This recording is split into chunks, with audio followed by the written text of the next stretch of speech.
Muy buenas noches.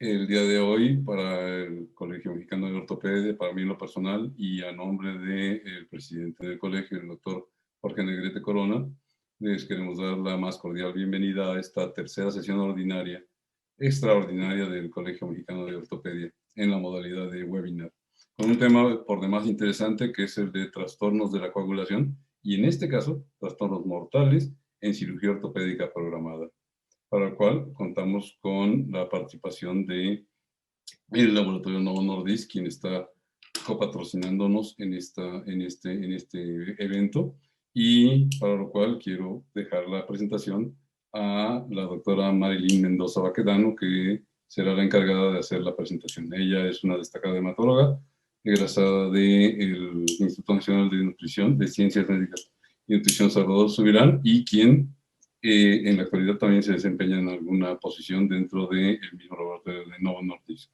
Así que, pues, bienvenidos y deseo que sea de mucha utilidad para todos nosotros.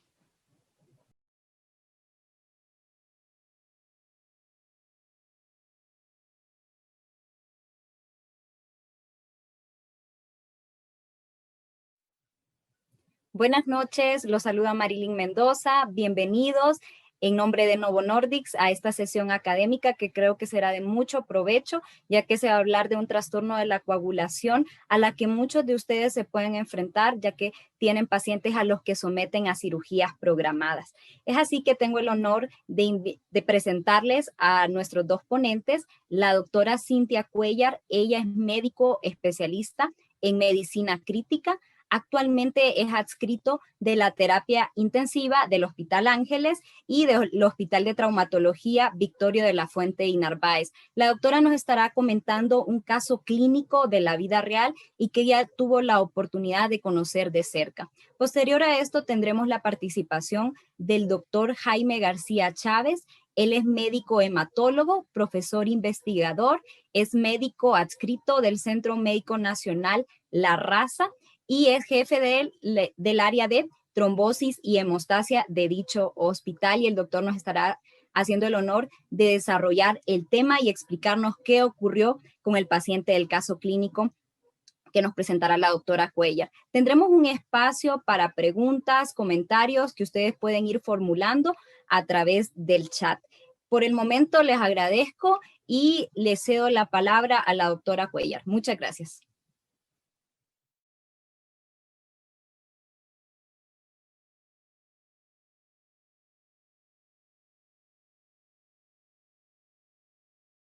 Buenas noches, yo soy la doctora Cuellar. Le agradezco a Marilyn la presentación y la intención de esto es presentarle un caso clínico que pasó justamente en un hospital en una cirugía programada de ortopedia. Entonces, bueno, pues vamos a empezar. Se trataba de un paciente masculino de 71 años, quien como únicos antecedentes de importancia tenía dislipidemia y contaba con tratamiento de manera intermitente con bezafibrato y pravastatina.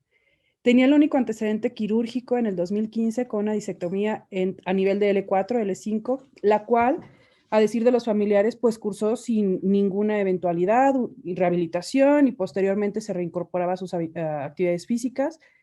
Era una persona, pues sí, de mucha actividad física, bicicleta, evidentemente independiente, una persona jubilada. Y como otros fármacos, consumía también carbamazepina y paracetamol en los últimos 6 meses debido a una lumbalgia que había regresado. Entonces, de los demás antecedentes, sin importancia.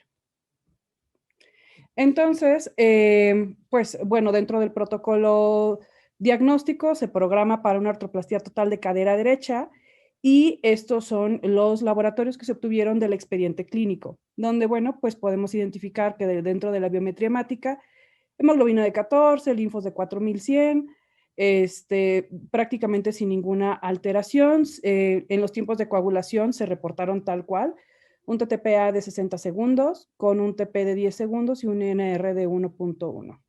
La química sanguínea para fines prácticos sin ninguna alteración. Con estos laboratorios se elaboró la valoración preparatoria, la cual establecía un Goldman 1, un riesgo anestésico, un ASA 1, y lo consideraron como un paciente de bajo riesgo. Con estos laboratorios tal cual están siendo presentados. Entonces, no se identificó ningún riesgo para el paciente y el paciente se programó para cirugía.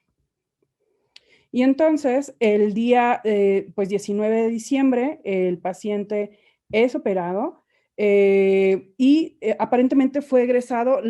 Aquí tuvimos un problema porque estuvo en otro hospital, es decir, el hospital donde yo laboro son 2 hospitales, uno de trauma y otro de ortopedia, y estas faltaban algunas notas del hospital de ortopedia. Entonces, lo que sabemos es que el día 19 se operó y el paciente se egresó a los 2 días prácticamente por mejoría, recetas con analgésicos vía oral, tolerando la vía oral y sin ningún incidente, y bueno, el paciente egresa. Sin embargo, menos de una semana después, para el día 23, ya existe la primera nota de urgencias. El paciente acude a urgencias refiriendo un dolor muy agudo a nivel de la cadera derecha y con sangrado abundante. Entonces, del sitio del drenaje, no se cuantificó el drenaje, pero incluso el paciente, el dolor le era tan incapacitante que tuvo que acudir en ambulancia. Cuando se toman los primeros laboratorios, se identifica una hemoglobina de 6.2 como relevante, ligera leucocitosis de 11.500, neutrofilia, leve alteraciones metabólicas, y el TTPA, a diferencia de su ingreso, que era de 60 segundos, bueno, en este momento se encontraba de 61 segundos. Fibrinógeno 924 y un INR de 0.97. Para el manejo de este cuadro, en este episodio de urgencias, se le transfunden 2 concentrados eritrocitarios y prácticamente se egresa ese mismo día, bueno, en menos de 24 horas por el servicio de urgencias, con la indicación de que acudiera a la consulta externa de endoprótesis. Pues continuamos con el caso.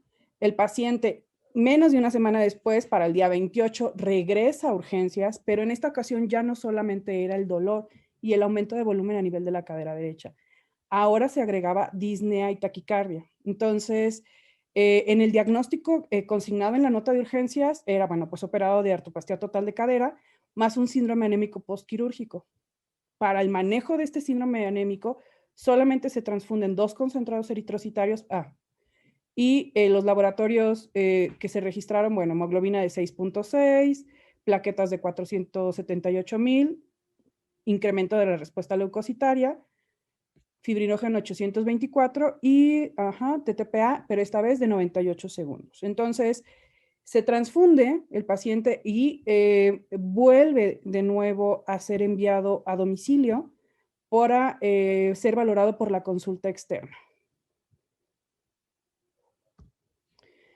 Y entonces, el paciente, y aquí es este caso, bueno, también lo hemos discutido con un grupo de hematología, pues obviamente para ellos dicen que es muy evidente, pero el paciente incluso fue valorado por un hematólogo a nivel privado, porque el problema continuaba evidentemente, cada 5 días el paciente estaba con aumento de volumen y ya la familia lo refería con deterioro de las condiciones generales, y es por eso que acuden con un hematólogo.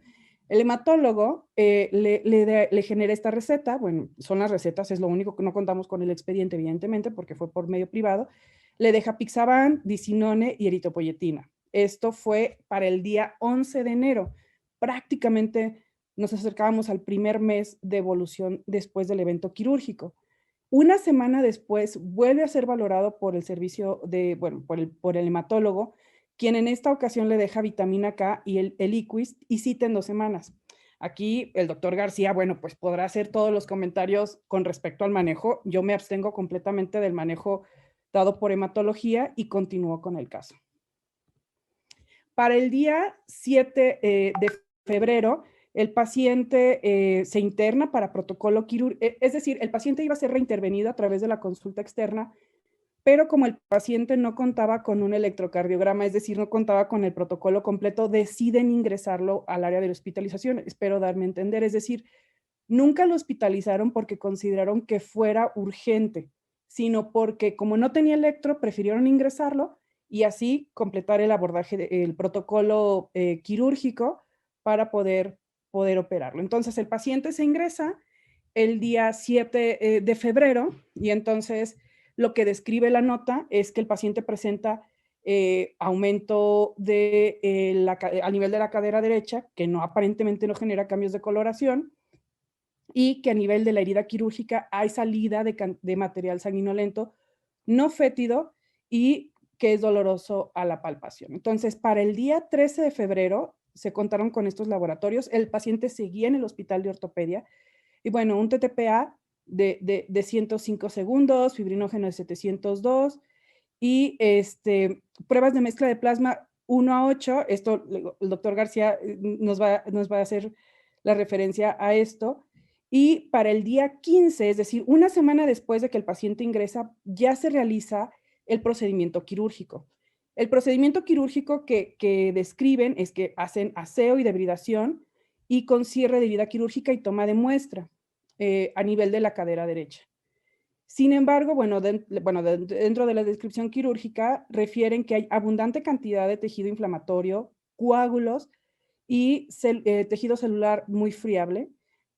Cabe resaltar que para este procedimiento, y aquí es donde no solamente ya se complica seriamente el tema, deciden el abordaje anestésico a través de un bloqueo. Entonces, esta fue la técnica anestésica de un evento que fue totalmente programado y reprogramado, y este fue el abordaje que se decidió, fue electivo.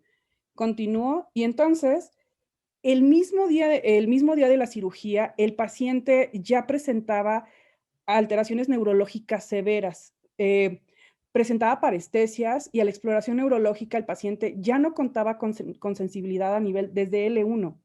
El paciente perdió control de esfínteres y pues prácticamente perdió la sensibilidad a nivel de la cintura hacia abajo.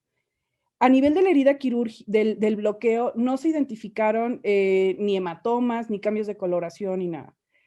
Se realizó en ese momento una resonancia de la cual no se cuenta con el reporte, en la cual había un aumento de volumen a nivel de canal medular, que no se podía identificar a razón de que generaba este aumento de volumen, pero lo que sí le generaba es un síndrome medular. Entonces, el paciente se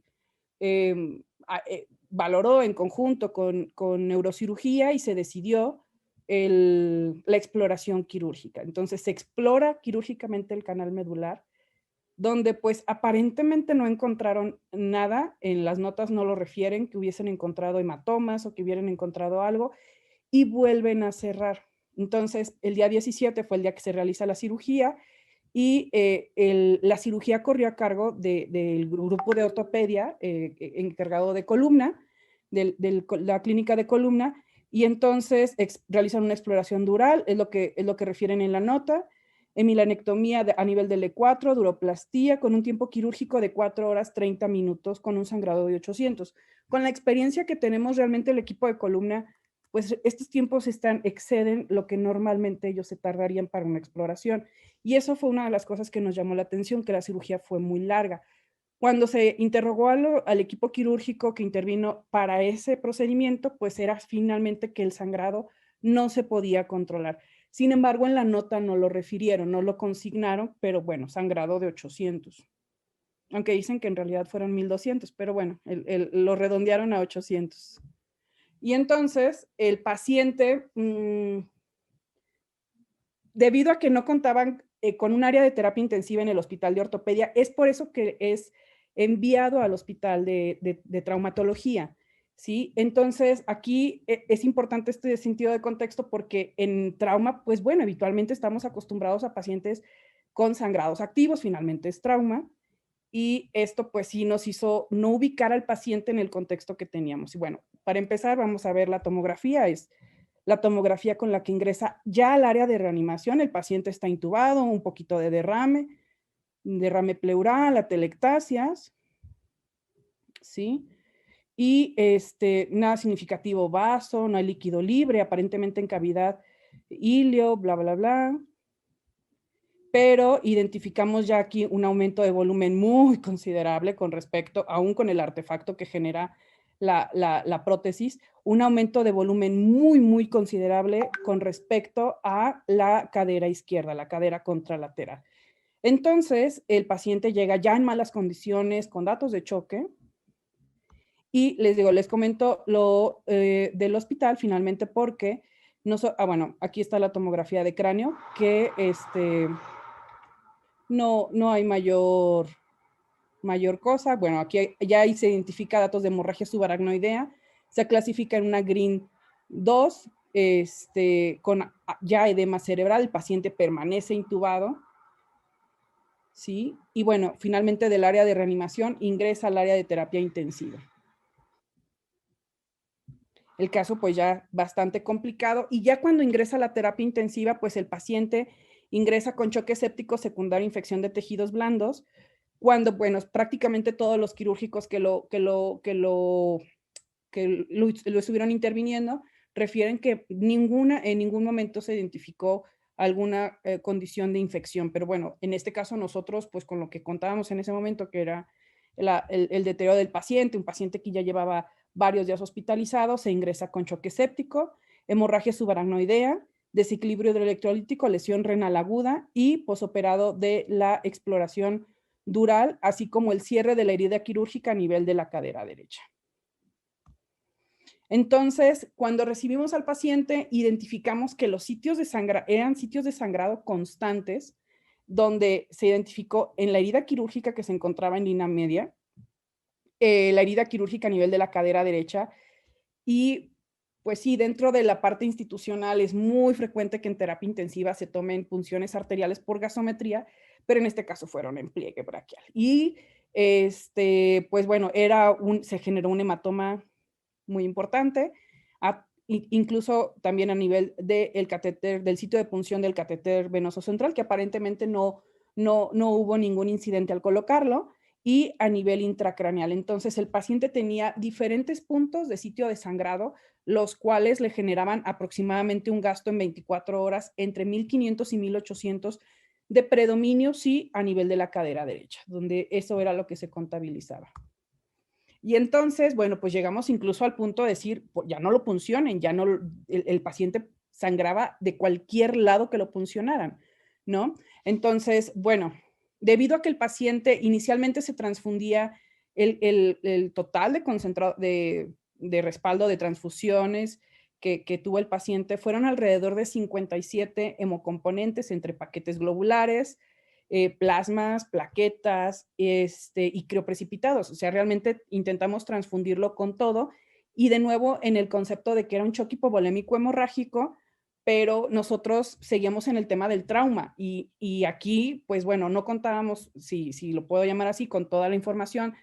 Hasta que no se recuperó el expediente fue que vimos que los laboratorios iniciales, pues ya desde entonces ya teníamos un problema. Y a partir de que identificamos que el paciente ya tenía trastornos de la coagulación previo a la cirugía, es por eso que ya el día 22 pedimos laboratorios especiales, y aquí entra el grupo de la raza, porque pues finalmente es donde se pueden elaborar los estudios, y es aquí donde ya nos reportan hasta el día 22, que fue al día siguiente de que solicitamos los estudios, una concentración de factor 8 del 7%, así como de factor 12 de 33% y factor 11 de 39%.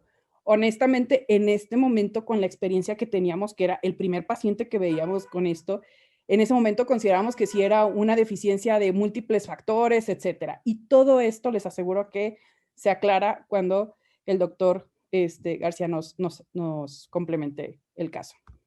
Entonces, ¿cómo evoluciona el paciente? A partir de que se identifican estas deficiencias de factor, evidentemente nos ponemos en contacto con el grupo de hematología de la raza, quienes afortunadamente nos apoyaron. O sea, les estoy diciendo que el día 22 era miércoles, el día 24 perfectamente era viernes, y el mismo viernes se inició con la terapia de reemplazo, el mismo 22 se inició con el apoyo de hematología. Se inició primero con factor 7 recombinado cada 2 horas. El paciente aún así continuaba con TTPA prolongado, y para nosotros en ese momento significaba pues que de alguna manera el tratamiento no estaba funcionando. Sin embargo, el gasto de la herida quirúrgica, que les digo que era de predominio a nivel de la cadera derecha, que se podía contabilizar con el gasto de las compresas que salían hasta en 1.500 por día, disminuyó considerablemente. Entonces, para el día 24 se replanteó la terapia, y ya, bueno, iniciamos con terapia con Feiba, también esto llevado por el equipo de hematología, y el paciente sí logró disminuir de un TTPA máximo que llegamos a tener de 122 segundos a 73 segundos, pero bueno, que se corrigiera al 100% o que lo viésemos a niveles de rangos normales, nunca lo vimos. Lo que sí era muy evidente era la disminución del gasto por la herida quirúrgica. Y entonces para el día 26 se dio la terapia concluida. Sin embargo, bueno, el día 28 el paciente pues presenta midriasis, ausencia de reflejos de tallo y es por eso este deterioro neurológico que es paciente llevado a una tomografía donde pues se ve, ahorita pasamos la tomografía, pues el edema cerebral se hizo severo, ya tenía datos de herniación, le hicimos un Doppler transcraneal con ondas de espiga, lo cual es congruente con muerte cerebral. Entonces, a pesar del tratamiento, de todo, finalmente la evolución de más de 3 meses y un deterioro con un sangrado activo que sí realmente tardamos en identificar, pues lastimosamente, a pesar de todo el esfuerzo del equipo de hematología, de lo que nosotros podíamos hacer dentro de la terapia intensiva, pues lastimosamente los datos de la hemorragia subaracnoidea se agravaron y con esto edema cerebral y bueno, pues el paciente desarrolló muerte cerebral. Entonces, esta fue la tomografía de control. Nada, los espacios cerrados, edema cerebral severo, ausencia de reflejos de tallo. Nada, es una tomografía muy diferente, con cambios hacia el deterioro severo con respecto a la tomografía inicial. Entonces, para el 4 de marzo, el paciente presenta bradicardia, desaturación y evoluciona la sistolia y se declara la defunción a las 19 horas. Y en eso, pues, concluye el caso clínico.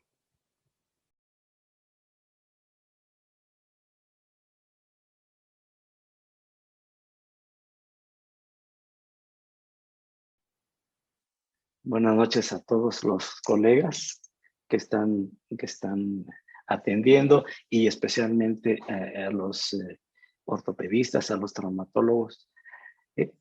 Este caso nos sirve muy bien para ilustrar una entidad hemorrágica que tiene un subdiagnóstico pavoroso en todo el mundo.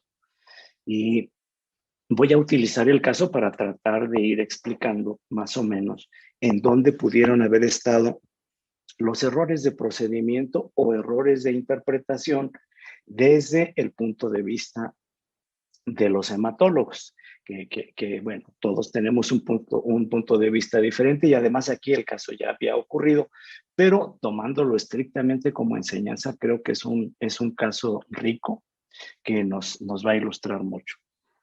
Miren, la hemofilia adquirida, la baja del factor 8 o del factor 9 porque se desarrolla un anticuerpo que neutraliza el factor, pues produce hemofilia con una tendencia hemorrágica tremenda, que generalmente si no es atendido el paciente muere, como las otras hemofilias.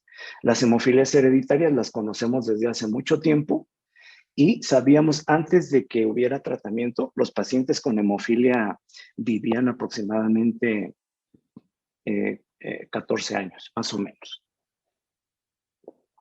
Estos pacientes que tienen hemofilia adquirida, ellos nacen con todo su equipo normal, pero con el paso cuando se desarrolla el anticuerpo, es tan potente el anticuerpo. Ojalá tuviéramos tiempo de decirles cómo medimos la potencia. Es tan potente que se acaba todo el factor que tenemos circulando y se acaba la capacidad extra que tenemos. Sí, tenemos una capacidad para mantenerlo al 100%, pero tenemos 500% de respaldo y el anticuerpo se acaba todo eso y llega a niveles de 0 factor, 0. Y el paciente, por supuesto, empieza a sangrar. Aquí les puse 3 fotografías de distintas presentaciones. El mensaje es el mismo. El paciente sangra prácticamente de donde sea porque no tiene factor 8 o factor 9.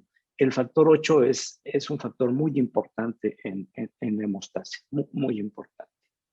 Entonces, el concepto de la hemofilia adquirida, ¿cuál es? Es una enfermedad autoinmune que está mediada por autoanticuerpos. Es una enfermedad autoinmune y el autoanticuerpo va dirigido directamente contra el factor 8 y lo aniquila, lo quita de la circulación.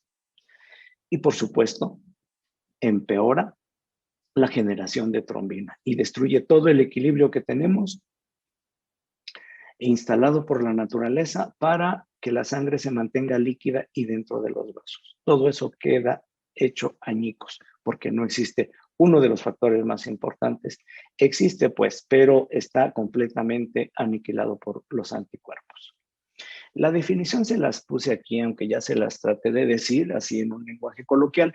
La definición formal dice que es una enfermedad hemorrágica autoinmune ocasionada por un autoanticuerpo dirigido contra los factores de la coagulación. En este caso, y es el factor más frecuentemente afectado, es el factor 8. Y resulta clínicamente con una tendencia hemorrágica incontrolable y potencialmente mortal. Los sangrados son graves en el 85% de los casos. ¿Qué tan frecuente es? Es una enfermedad rara, es una enfermedad de baja prevalencia y lo que tienen estas enfermedades de baja prevalencia, pues es que la mayoría de los médicos que no son especialistas en ese punto, pues no las detectan porque no las piensan, no las conocen, no han oído hablar de ellas, porque tienen baja prevalencia. Este es el caso, lo ilustra muy bien, es una enfermedad de muy baja prevalencia, apenas 1,5 pacientes por cada 1,000,000 de personas al año. Entonces, es una incidencia muy baja, pero luego vean ustedes cómo no nos salen las cuentas. En La Raza, en donde yo trabajo, nuestro hospital tiene un área de influencia de 10 millones, de personas, de derechohabientes. Bueno, pues tendríamos que tener más casos y fíjense ustedes que hemos solamente juntado en 25 años 21 casos. ¿Eso qué quiere decir? Pues que tenemos un montón de pacientes con hemofilia que se han muerto por ahí, que jamás llegaron a La Raza, se quedaron en los puntos de primer contacto, ¿no? 10 veces menos, o por lo menos unas 8 veces menos. Es muchísimo. Ahora, perdón, esto no es privativo de nuestro país. Este fenómeno que estamos explicando aquí ocurre en todas las partes del mundo. Países ricos y países no tan ricos tienen el mismo problema. Miren, esto también me sirve para ilustrar lo que les voy a decir al final. Esta enfermedad es muy prevalente en la gente de la tercera edad. Después de los 60 años, empieza a incrementar la prevalencia y la incidencia de hemofilia adquirida en la población y su pico máximo los alcanzan los 80s. Y le ocurre a hombres y a mujeres, si bien es un poquito más común en los varones. Esta población es de riesgo. Desde ahorita yo podría lanzarles un mensaje. Si algún mensaje se han de llevar a casa, llévense este. Si yo tengo un paciente de esta edad que caiga en este grupo de pacientes, que tiene un tiempo de tromboplastina parcial prolongado y está sangrando, hombre, la posibilidad de que esa persona tenga hemofilia adquirida es altísima. Se los voy a repetir, son solo 3 elementos. Una persona de estas edades, de 60 a 90, que tenga un TTPA prolongado y que esté sangrando, tenemos la obligación de descartarle hemofilia adquirida y no es complicado, ya lo verán, es bastante fácil. Aquí el problema que yo veo está en las neuronas de los médicos, que tenemos que pensarlo, porque el TTPA lo tenemos en cualquier changarro, en cualquier lado está un TTPA. Los pacientes pues ahí andan, pacientes de estas edades pululan, y si está sangrando y va al médico, ¿qué hace falta? Que el médico piense que una posibilidad es que tenga hemofilia adquirida. Pudiera no tenerla, desde luego. Pudiera no tenerla, pero se la tenemos que descartar. El otro grupito de pacientes es menor y ocurre en gente más joven, donde son prácticamente todas mujeres. Este grupo de riesgo son las mujeres jóvenes en edad reproductiva. Fíjense ustedes, están entre los 20 y los 40 años. Mujeres jóvenes que empiecen a sangrar y que tengan un TTPA prolongado, hombre, agua pasa por mi casa. Tenemos que pensar que pueda ser una hemofilia adquirida. La gran mayoría de los pacientes, sobre todo los adultos mayores, no tienen una causa que nos explique por qué desarrollaron ese anticuerpo. La mayoría son idiopáticos. Y tenemos otro grupo bastante grande donde sí puede haber alguna causa. De lo más común son los cánceres, las neoplasias o problemas autoinmunes como el lupus o como enfermedades de tipo reumatológico. También el parto. Hay un grupito de mujeres que presentan este fenómeno después del parto. Algunas infecciones, inclusive algunos medicamentos. Entonces, más o menos esta es la tabla de las etiologías, pero la grandota es la idiopática. Bien, ¿cómo se hace el diagnóstico? Les decía yo que es súper sencillo y la verdad es que es muy sencillo. Por eso es que, pues que se agradece que se fomenten estas cosas, porque cuántas mujeres o cuántos hombres se salvarían, porque no es complicado diagnosticarlos. Y tenemos manera de tratarlos. Es una enfermedad curable, a diferencia de la hemofilia genética hereditaria, que esa no se cura al día de hoy. Pero esta hemofilia se cura y se cura en un porcentaje altísimo. De tal manera, pues, que después de esta charla, ya si no los diagnosticamos, pues bueno, estamos ahí con un problema. Entonces, ¿cómo se hace el diagnóstico? Es muy sencillo. Miren, en este caso en particular de este paciente, ¿qué me llama a mí la atención como crítico? En este caso me voy a poner como crítico. Es un hombre de la tercera edad, claramente, que no tiene antecedentes de hemorragia para pensar que el paciente pudiera haber traído un problema hereditario, ¿verdad? Que la hemofilia fuera hereditaria. Pues no, el paciente ya le habían hecho cosas y no había sangrado. Entonces, este es un grupo de riesgo, es un señor ya de cierta edad. Le van a hacer una cirugía grande y bueno, y aquí viene una de las cosas que francamente yo no comprendo y que a lo mejor ustedes pudieran comentar al final. ¿Cómo meter a un hombre de esta edad a una cirugía grande con un TTPA prolongado? A mí eso me da cosa, no sé cómo interpretarlo. Y para los hematólogos es muy importante este otro dato, que el tiempo de protrombina esté acortado. Ahorita se los explico. Pero para un médico que no es hematólogo, capaz que no les llama la atención. Pero hombre, el que el TTPA esté prolongado, por supuesto, que a todos los médicos que tenemos un título de medicina, no, es un dato que sabemos que no es normal. ¿Cómo es que alguien así entra a cirugía sin ninguna preparación? ¿Cómo se le encontró que tenía reunión, que reunía los criterios de seguridad para ser intervenido? La verdad no me lo explico, pero ocurrió. Y a ver si ustedes nos quieren comentar al final algo. A mí eso se me hace tremendo. Y luego no solo el ortopedista o quien no haya operado, sino los médicos internistas que hicieron la valoración, no, y no era poco, llegó a tener 100 segundos, o sea, tampoco es que esté ahí en el límite. Y los internistas, pues bien, gracias. Aquí ellos parece ser que dijeron que no había problema y le pusieron un riesgo bajo y dieron luz verde para que el paciente se interviniera. Bueno, ¿cómo hacemos el diagnóstico? El diagnóstico es bien sencillo, es súper sencillo. ¿Qué necesitamos? O sea, estoy dirigiendo un poco la charla para los médicos que no son hematólogos, para que vean que no es complicado. Necesitamos que un paciente de los dos grupos de edad que ya les mencioné antes tengan un tiempo de tromboplastina parcial activado prolongado. Prolongado es más de 8 segundos. Este hombre llegó a tener 100 y tantos. O sea, es muchísimo. TTPA prolongado. Con el tiempo de protrombina y el de trombina normales. En este caso estaba corto, que eso ya después se los diré, para no enredar las cosas. Pero ahorita tenemos a un individuo que se va a operar y que tiene un TTPA prolongado. En el laboratorio podemos hacer un truco muy sencillo. Está al alcance de cualquier laboratorio de la esquina. Al TTPA, fíjense ustedes que le ponemos en otro tubito, ponemos la mitad de plasma del paciente, del plasma alterado, del plasma prolongado, y la mitad de un plasma control. Y a eso le llamamos corrección 1:2. Oye, ahorita escucharon a la doctora Cuellar que le hicieron incluso correcciones 1:8.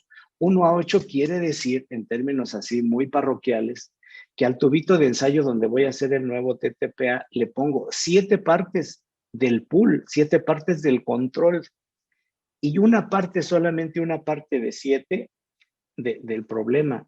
Y aún así el paciente tenía 100 segundos. Hombre, ¿cómo es posible que tengo 7 partes del pool y el valor no es el valor del pool? El valor lo genera esa séptima parte que está en el tubo. Ahí nosotros podemos concluir que esas diluciones que no corrigen el TTPA, eso es un inhibidor aquí y en China. Y no tiene ninguna ciencia porque es un TTPA nada más haciendo unas mezclas ahí en el laboratorio. Cualquier químico, cualquier técnico de laboratorio las hace sin ningún problema, porque es un TTP en realidad, es un TTP. El fibrinógeno suele estar normal. Entonces, un paciente viejito, de cierta edad, de la edad que vimos ahí, y una mujer joven en edad reproductiva con TTPA prolongado, que además esté sangrando. Pueden ser moretones nada más, o puede ser sangre fresca, sangrado húmedo. Eso es una hemofilia adquirida. Y si no lo es, la tenemos que descartar. Pues ojo con eso. Esto es muy simple. Si hay alguna duda, ahorita lo podríamos comentar. También les traje este dibujito. Voy a minimizar esto. Miren ustedes este dibujito. Muy fácil de entender. Aquí tengo el TTPA de un paciente que tiene 48 segundos. Y tengo el normal. Este es el plasma pool que utilizamos para referencia. Y tenemos que cuando yo le pongo de este plasma normal al plasma del paciente, el paciente me corrige y se va de tener 48 segundos, se me va a 34. En este caso, es un TTPA que me corrige. Cuando se me corrige el tiempo, yo puedo suponer, inferir, que le estoy poniendo algo al paciente que no tiene, en este caso, el factor 8. En este caso no hay un inhibidor, evidentemente, porque yo le pongo el factor y el factor me corrige. Entonces, un TTPA que corrige, evidentemente no es un inhibidor. Se trata de una deficiencia de factores. Bueno, esto es para la deficiencia de factores. Pero el mismo procedimiento, idéntico, pero que resulta que el TTPA está en 48 y cuando le hago las correcciones se me queda en 40, lejos del 32 que es el control. Hombre, el análisis simple de 2 neuronas ahí es que este paciente no está corrigiendo. Y entonces tiene una inhibición. Hay una inhibición por ahí en la vía extrínseca, en la vía que mide el TTP. Eso es un inhibidor. Es un TTP, sigue siendo un TTP, solo que no corrige. Eso es igual a un inhibidor. Díganme ustedes, ¿eso es complicado? Pedirle un TTP al paciente y que le haga las mezclas ahí. No es complicado, es muy sencillo. Bueno, ya que el paciente como este que está sangrando, que ya pasó todas esas, todo eso que nos contó la doctora, que parece una novela de terror, primero meterlo así y luego los sangrados y ponerle anticoagulantes, es que no, hombre, es tremendo. El tratamiento ante una crisis ya, bueno, ya pasó todo esto, el paciente está sangrando. ¿Qué tengo que hacer? En un primer intento, lo que tengo que hacer es detener el sangrado. Eso es lo más importante. Entonces, fíjense, este paciente seguía con su TTPA, de hecho se le hacía más largo en la medida que pasaban los días, según el resumen que nos presentó la doctora. Iba aumentando y la hemoglobina estaba cayendo. ¿Eso qué es? Pues eso es una hemorragia, aquí en China. Y le estaban dando transfusiones y además lo mandaron como externo. O sea, se veía que no habían asimilado el problema, no tenían conciencia de lo que estaba ocurriendo. Y pues el diagnóstico pues no está en la cabeza, no está en el menú de los médicos que no ven hemofilia. Pues es esta charla en una de las cosas que pretende es colocar esta posibilidad en el menú, que un médico que tenga un paciente de estas características con sangrado y con el comportamiento del TTP que acabamos de explicar, pensemos, este paciente puede tener una hemofilia adquirida. Y si es así, hombre, ese paciente se salva, son curables, curables. Bueno, vean lo que hicieron. Este manejo lo hizo un colega mío seguramente porque es un hematólogo, pero en un hospital privado. Un hospital privado a un paciente que está sangrando con una hemofilia le deja un anticoagulante. No sé qué les parezca esto. A mí francamente no encuentro el razonamiento. ¿Por qué darle un anticoagulante a alguien que ya está anticoagulado, que está sangrando, que tiene un anticuerpo, que tiene una hemofilia? ¿Le dan un anticoagulante? Eso es tremendo, ¿eh? Eso es tremendo. Y le dan el disinone, que es un hemostático que usan los hematólogos, no lo usamos. No estamos de acuerdo con esto. Pero es verdad que lo usan mucho. Los médicos que no son hematólogos lo usan mucho como un hemostático. Y bueno, si les funciona, pues allá ellos. Pero el apixaban me preocupa muchísimo porque habla prácticamente de una ignorancia del tema tremenda. A ningún médico se le antojaría darle un anticoagulante a alguien que está sangrando. ¿Con qué fin se lo dieron? No sé. Que ya se chocó, que ya le pusieron no sé cuántas bolsas y ahí va un anticoagulante para que apriete. Y además le dan eritropoyetina. Fíjense ustedes el razonamiento, también lo critico. El paciente le faltan células rojas porque las está perdiendo, no porque no las esté produciendo. Esta hormona sirve para producir células rojas y el paciente las está produciendo. No tiene sentido. Esto se usa para cuando el enfermo tiene una médula lenta que no está produciendo. Bueno, se estimula con esto. Darle esto para reponer un sangrado, francamente, discúlpenme, no puedo, hay cosas que no puedo decir, pero me molesta. Esas cosas no se hacen. Y luego, otra vez, otro médico privado le da como si fuera un médico general, y no tengo nada contra los médicos generales, vitamina K. ¿Qué tiene que ver la vitamina K con lo que tiene el paciente? La vitamina K se refleja cuando hay deficiencia en el tiempo de protrombina. Este paciente, lejos de tener prolongado el TP, lo tiene acortado. O sea, Hemocin K, ¿para qué? Estoy siendo duro con él porque es hematólogo y porque veo que aquí pues, no hay motivo, no hay un racional que me diga, vamos a darle vitamina K. El TP está normal, de hecho acortado. Está más corto que el testigo. Y le vuelven a dar el anticoagulante. ¿Qué tal? Los anticoagulantes y todo esto ahí junto. Y vean ustedes, el TP, lo que les decía, el TP está como si nada. ¿Para qué le dan vitamina K? El TTPA larguísimo, el fibrinógeno, que es un reactante, veanlo, anda por las nubes. Y las mezclas que le decía, no es la mezcla 1:1, es 1:8, es decir, 7 partes del pool por una parte del problema y el paciente sigue con 100 segundos. Y miren, esto que les decía la doctora Cuellar, que sí, bueno, eso también es muy de los hematólogos, eso aquí no hay que criticar a nadie porque pues, eso es de los hematólogos. Resulta que a la doctora le reportan pues un factor 8 bajo, un factor 12 bajo y un factor 11 bajo. ¿Qué está pasando aquí? En realidad el paciente tiene un anticuerpo contra el factor 8, no contra estos. Y no hay pacientes que tengan deficiencias de tanta cosa al mismo tiempo. Miren, les traigo esta publicación que nosotros hicimos ya hace mucho, en 2011, y les voy a poner con colores los factores que miden, por ejemplo, el factor 8. Aquí está el factor 8, 20%. El factor 9, 16%. El factor 11, 8%. El factor 12, menos de 7%. ¿Qué tienen en común estos factores que acabo de mencionar? Todos ellos se miden con el TTPA, todos. Y el TTPA del paciente que nos presentó la doctora Cuellar tenía un TTPA prolongado. Por cierto, todos los factores que se midan con TTPA, todos van a estar bajos. Van a estar bajos en el laboratorio, no en la vida real. En la vida real eso es un artificio. Lo que está ocasionando ese artificio es el anticuerpo, es la presencia del anticuerpo. El paciente no tiene deficiencia de los otros factores. Tenemos que medirlos con otro método, con un método cromogénico, y ahí nos damos cuenta de que no están bajos. Pero si usamos coagulometría, la coagulometría nos va a sacar bajos los factores por la técnica.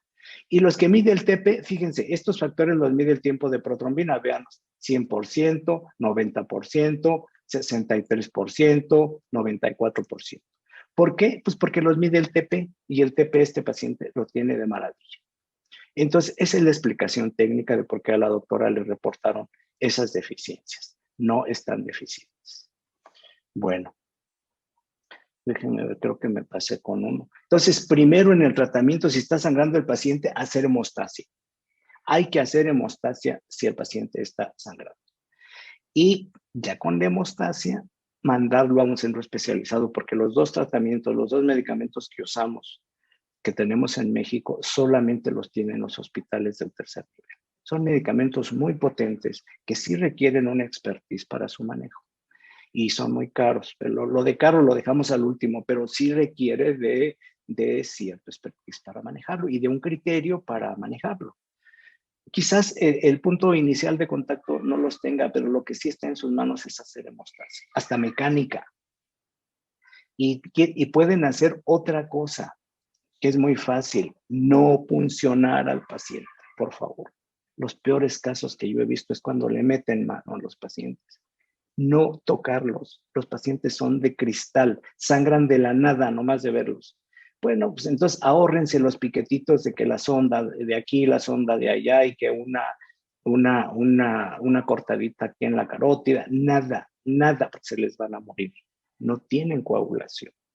Hay que evitar eso. Solamente hacemos hemostasia y lo canalizamos al tercer nivel. La segunda parte del tratamiento es erradicar el inhibidor. Esto se hace con agentes inmunosupresores porque es una enfermedad autoinmune.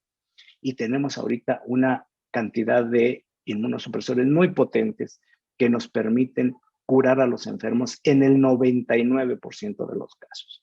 De tal manera, pues, que ¿dónde veo yo el problema?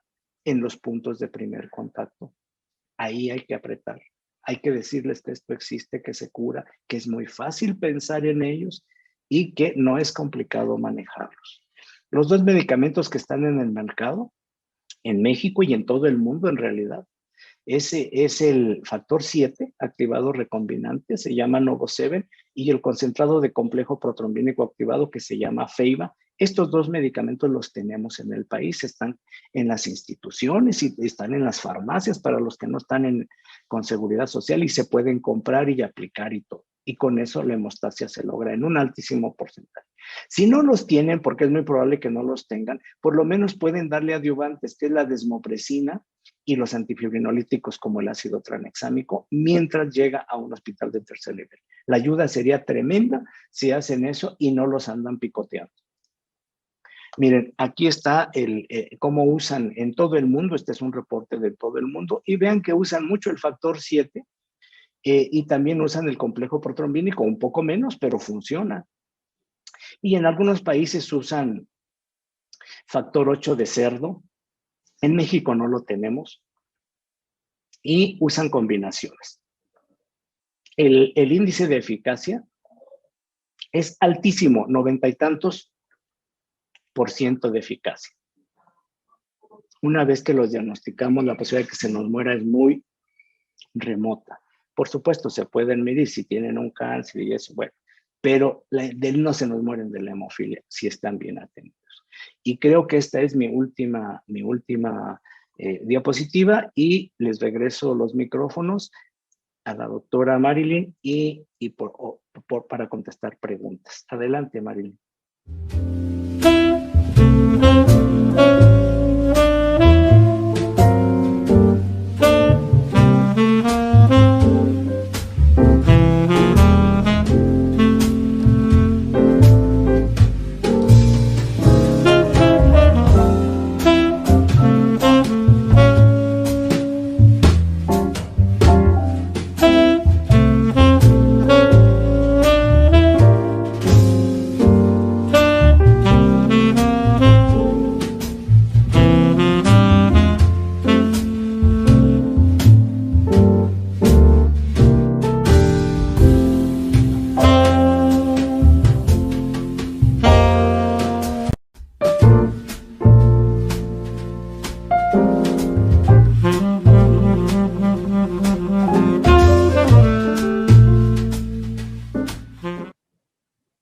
Muchas gracias a ambos ponentes por excelente participación y tenemos algunas preguntas de la audiencia.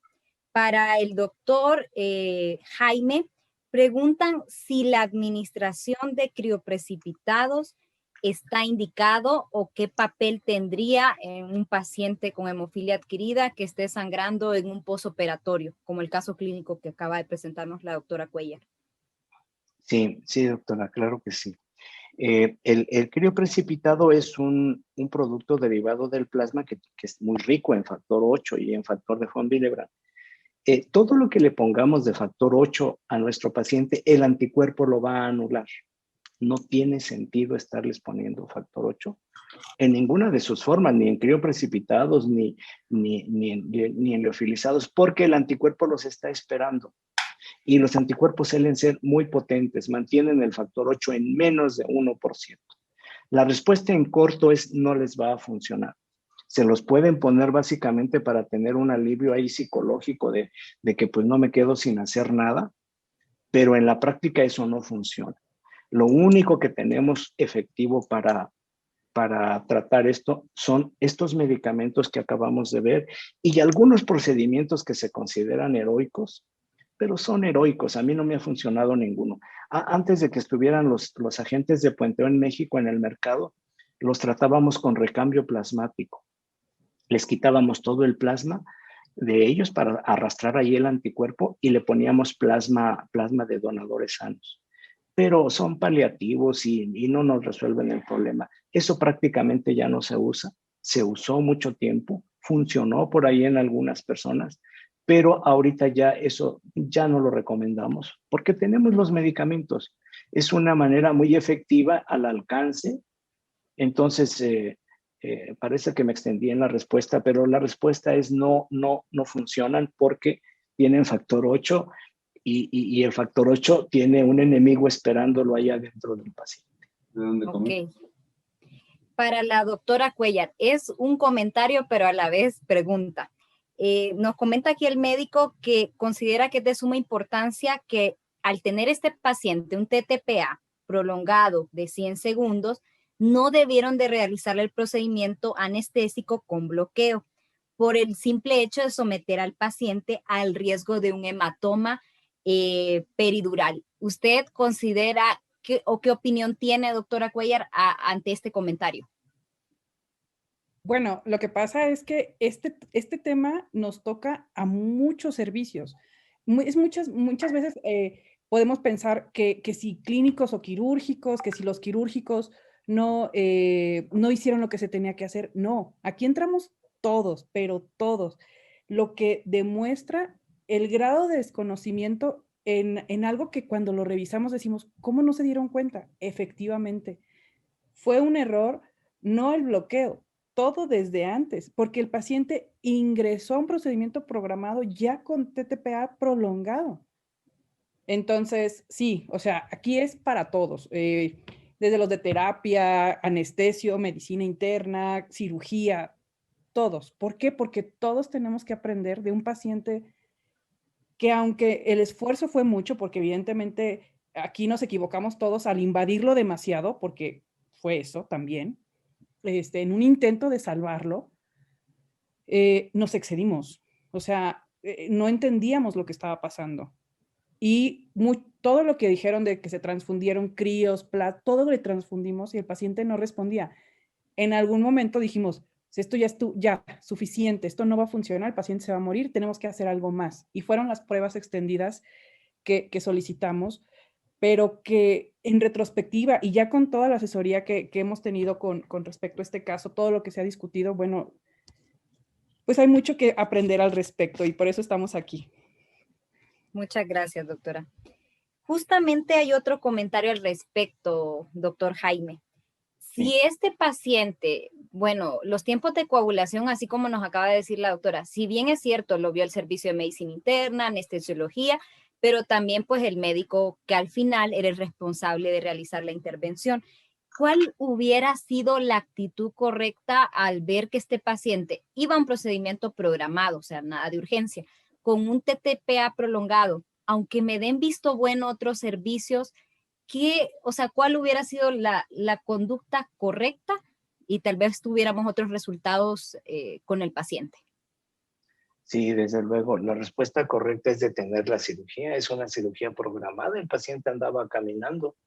Un TTPA prolongado y además no poquito, a mí eso hay que insistir, no está prolongado 2 segundos, 3 segundos, era un TTPA altísimo. Normalmente yo tengo la impresión de que los quirúrgicos les tienen miedo a los tiempos largos. No sé si sea la verdad, pero tengo esa impresión, porque nos solicitan muchas interconsultas por tiempos prolongados. Y yo no comprendo muy bien por qué aquí además la cirugía era muy grande, era una cirugía de cadera que además van a requerir heparina como profilaxis.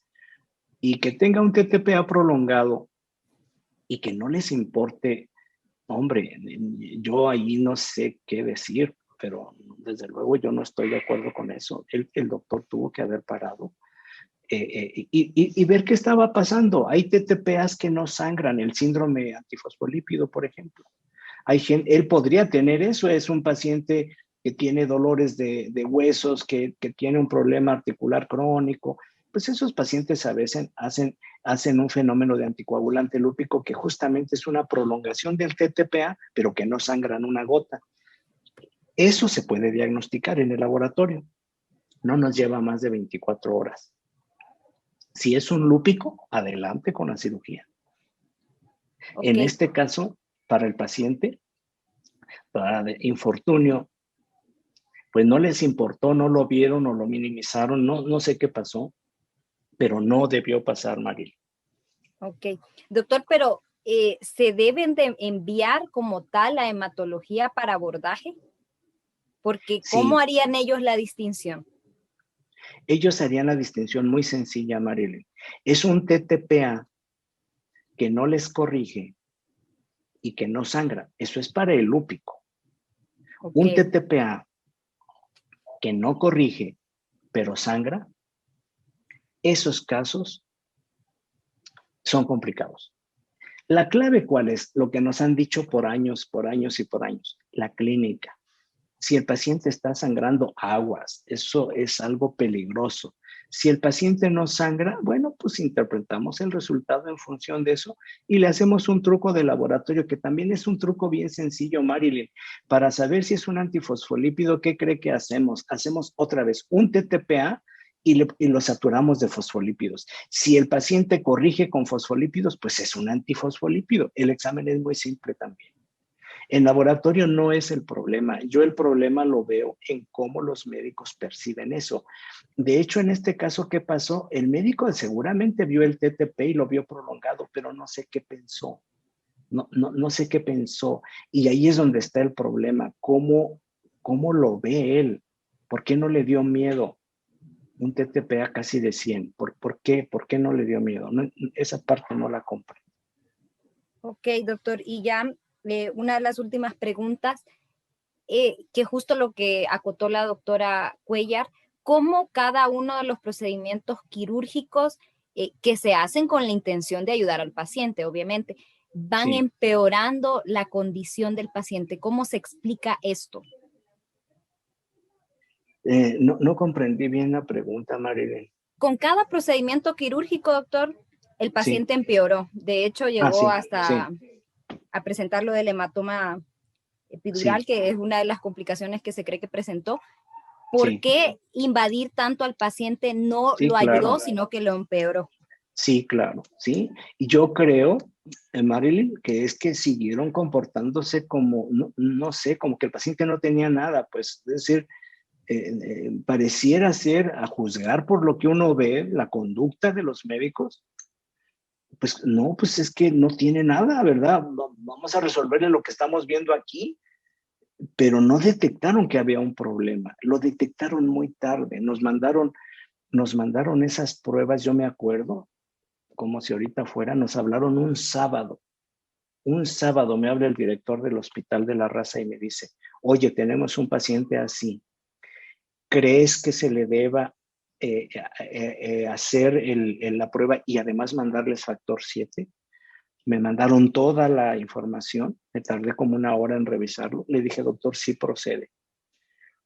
y se les envió el diagnóstico y se les envió el medicamento. Y la doctora Cuellar, a ver qué comenta ahorita, ella me dijo en cortito que el paciente dejó de sangrar. Y aún así, o sea, ya tenían la prueba terapéutica, o sea, el paciente dejó de sangrar. ¿Y por qué seguir con la invasión de los pacientes? De hecho, llévense a casa eso. Un paciente que tiene sangrado y TTPA prolongado, por favor, no le hagan nada. Hay que hacerle el diagnóstico. Si tiene una hemofilia adquirida, hay que canalizarlo al tercer nivel. Muchas Listo, gracias, Maril. doctor. Doctora Sí. Cuellar, ¿qué mensaje final nos daría para ya ir concluyendo la sesión?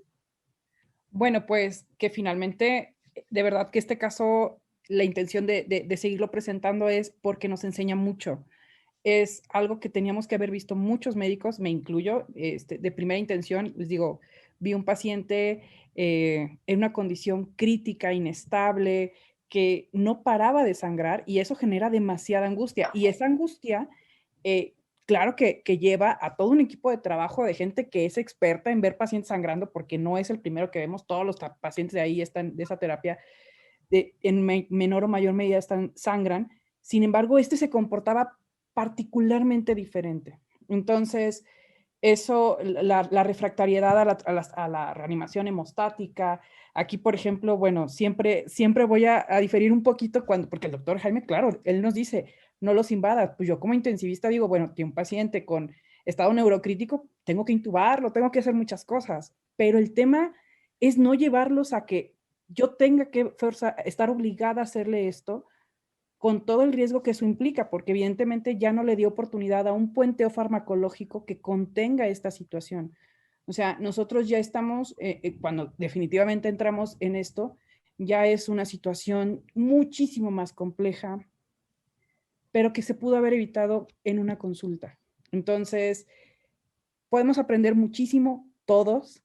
Les digo, este caso también lo hemos discutido con hematólogos y todos, o sea, clínicos, quirúrgicos y nada. El trabajo en equipo como en todo paciente de politrauma, pero en un paciente quirúrgico de esta gravedad, se volvió muy importante y es por eso que el equipo de trauma, de ortopedia, pues tiene que verse involucrado en el conocimiento de estos pacientes definitivamente. Y bueno, pues ese es mi mensaje al final de esta plática, pues agradeciendo tremendamente su atención. Muchas gracias, doctora. Doctor Jaime, su último mensaje y su conclusión para llevar a casa. Sí, para llevar a casa, pues el mensaje es que estas cosas existen, que no son complicadas. Yo les insisto en eso, es una persona que pertenece a cualquiera de los dos grupos de edad que les puse ahí, que tienen TTPA prolongado y que sangran. Eso es atendible, eso tiene que ser atendido y averiguar si es una hemofilia adquirida. Muchos no serán seguramente, pues, pero descartamos la hemofilia adquirida. Si nos llevamos eso a casa, es suficiente. Pensar que existe eso. Yo he escuchado a intensivistas decir, una vez me dijeron, es que doctor, no creo que sea una hemofilia porque es una mujer. Entonces, en realidad lo que me estaba diciendo, pues es que la hemofilia es de los varones. No, la hemofilia adquirida le da a cualquiera. Y le da, de hecho, a muchas mujeres que están en edad fértil. Entonces, es una entidad autoinmune grave, prevenible y curable. ¿Qué nos falta? Que pensemos en ella cuando tengamos tres cosas. TTPA prolongado, síndrome hemorrágico, que pueden ser simples moretones, no necesita estar sangrando el paciente, y que pertenezca al grupo de edad que ya dijimos, adultos mayores o mujeres en edad fértil. Con eso me consuelo, María. Muchas gracias, doctor Jaime. Gracias a los ponentes por magnífica presentación y muchas gracias a la audiencia por conectarse. En nombre de Novo Nordics, le cedo la palabra al doctor Cisneros. Pues muchísimas gracias a todos ustedes, a los asistentes. Ha sido verdaderamente de mucha utilidad y la experiencia, pues, se denota, no es un diagnóstico que sea mentalmente reconocible, dado que pues, los pacientes ortopédicos normalmente no son pacientes que tengan este tipo de complicaciones. Sabemos perfectamente que a los pacientes programados para cirugía, pues se les hace una evaluación preparatoria en donde escasamente existirán casos de hemofilia adquirida en el tiempo. La realidad es que son casos verdaderamente raros y el tener el conocimiento de ellos nos va a permitir que no ocurran estas complicaciones que verdaderamente, como dijeron los doctores, son situaciones dramáticas en la atención de los pacientes. Le agradecemos a Marilyn, a el doctor García y a Cintia el que nos hayan presentado su experiencia. Es mucho valor presentar un caso clínico que ha tenido este curso en su desarrollo. Y agradecemos a Novo Nordisk la facilidad que tuvieron para poder llevar a cabo este webinar del Colegio Mexicano de Ortopedia. Y otra vez, a través del doctor Jorge Negrete Corona, presidente del colegio, y de mi parte y de todos los miembros del Colegio Mexicano de Ortopedia, agradecemos esta participación y la asistencia de todos los médicos que se conectaron a este webinar. Muy buenas noches. Buenas noches. Buenas noches. Gracias.